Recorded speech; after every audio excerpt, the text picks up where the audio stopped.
सलमान खान ना फिर से चर्चा में है। नहीं कोई हिट एंड रन या फिर शूटिंग केस की वजह से नहीं है, बल्कि अपनी आने वाली फिल्म जो है उसकी वजह से है, जो कि फॉर अ चेंज एक देशभक्ति से जुड़ी हुई फिल्म है। हाँ जी, सच में बताया जा रहा है कि इसमें कोई आईएसआई की एजेंट जो है वो हीरोइन नहीं है जो भाई की मदद कर सके भारत को बचाने के लिए। अरे भाई साहब, कोई टाइगर सीरीज थोड़ी है जहां पर आईएसआई का एजेंट जान लगाकर भारत को बचा रहा है, वो भी भारत के ही एक्स रॉ एजेंट से। मैं आ जाऊं क्या अपनी पर?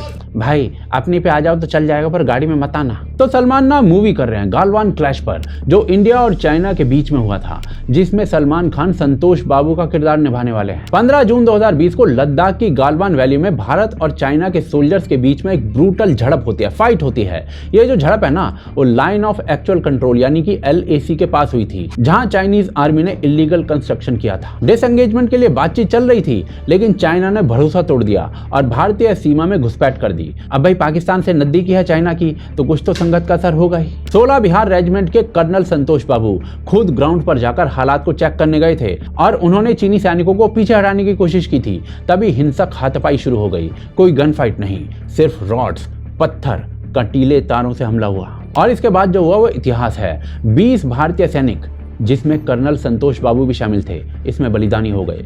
चीन ने आधिकारिक तौर पर सिर्फ 4 सैनिकों की मौत की बात मानी है, लेकिन हर इंटरनेशनल मीडिया में रिपोर्ट किया गया है कि चीन के 40 से ज्यादा सोल्जर्स इसमें मारे गए थे। इस घटना के बाद कर्नल संतोष बाबू को महावीर चक्र से सम्मानित किया गया।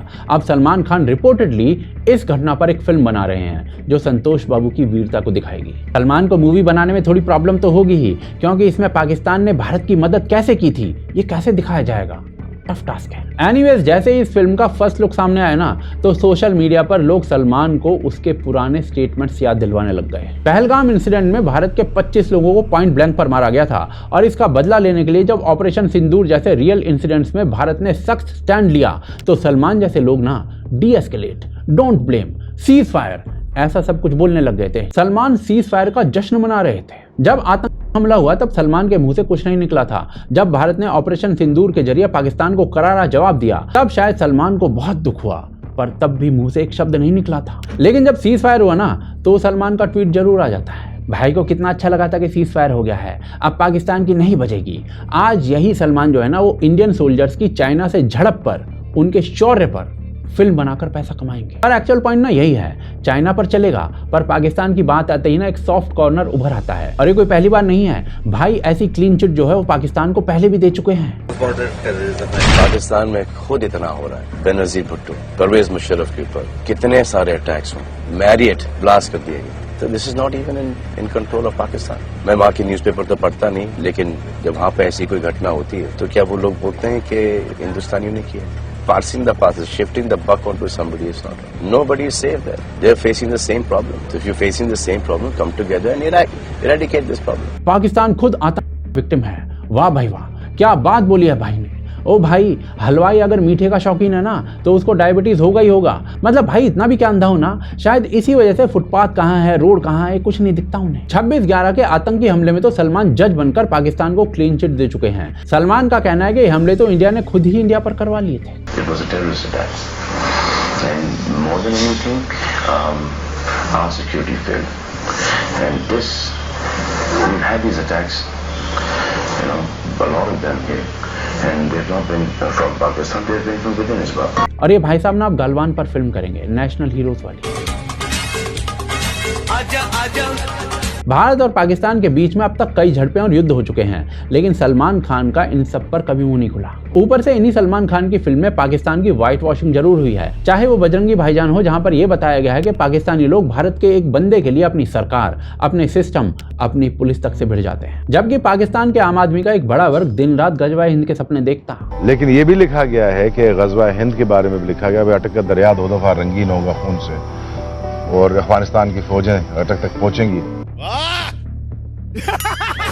और टाइगर सीरीज में तो बेस स्टोरी यही होती है कि सलमान जो है वो ISI एजेंट्स के साथ मिलकर भारत को बचाता है। सोचिए जरा, एक ISI एजेंट भारत को बचा रहा है। ऊपर से सलमान खान जो है ना, वो खुद पाकिस्तानी एक्टर्स की एक तरीके से एजेंट की तरह दिखते हैं। जब आतंकी हमलों के बाद पाकिस्तानी एक्टर्स इंडिया में बैन कर दिए गए थे, तब सलमान खान उन्हीं पाकिस्तानी एक्टर्स के सपोर्ट में खड़े हो गए थे। पाकिस्तान के कलाकार हैं, उन्हें वापस जाना चाहिए, कुछ पर्टिकुलर वो कलाकार है, ये तो अलग अलग सब्जेक्ट्स है। वो टेररिस्ट है, ये कलाकार है। सुल्तान मूवी के टाइम में अरिजीत सिंह के साथ उनकी कुछ अनबन हो गई थी। सलमान ने अरिजीत से ऑलरेडी गवाया हुआ सॉन्ग राहत फतेह अली खान से गवा दिया। सलमान अरिजीत को दूसरा विवेक ओबराय बना रहे थे एक तरीके से, पर वो हो नहीं सका। और अरिजीत से काम छीन कर दिया भी किसे, सोचो जरा, एक पाकिस्तानी आर्टिस्ट को। और ऐसा हो भी क्यों ना। हिंदुस्तान टाइम्स की एक रिपोर्ट के अनुसार सलमान खान की ना एक चैट लीक हो गई थी ऐश्वर्या राय के साथ, जिसमें वो अपने अंडरवर्ल्ड से रिश्तों पर बात कर रहे हैं। बाद में पुलिस ने बताया कि चैट सही नहीं है, पर रिपोर्टर अपनी रिपोर्ट पर अड़ा रहा था। बाकी सलमान के मन में मेमन ब्रदर्स के लिए सॉफ्ट कॉर्नर है। Tiger Memon,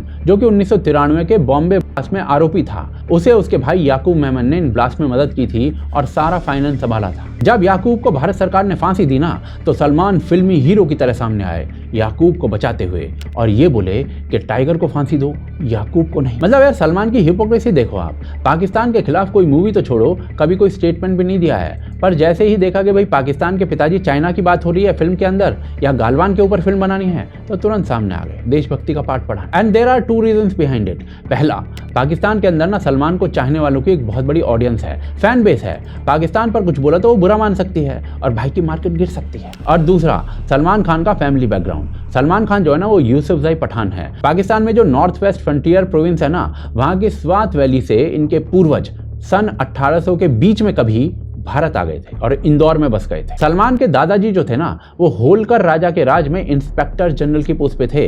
anyways, background Pakistan से है तो थोड़ा बहुत सॉफ्ट कॉर्नर बन ही जाता है, पर जब ये सॉफ्ट कॉर्नर आपके देश के स्टैंड के ही अगेंस्ट हो जाए तो इट्स लीथल। सलमान का ऑपरेशन सिंदूर पर जो स्टैंड था ना, उसके बाद उनका गालवान पर फिल्म बनाना उतनी ही बड़ी हिपोक्रेसी है जितना हिटलर का ये कहना कि आई लव जूस। पर पैसा कमाने के लिए इतनी हिपोक्रेसी कर ही लेते हैं लोग।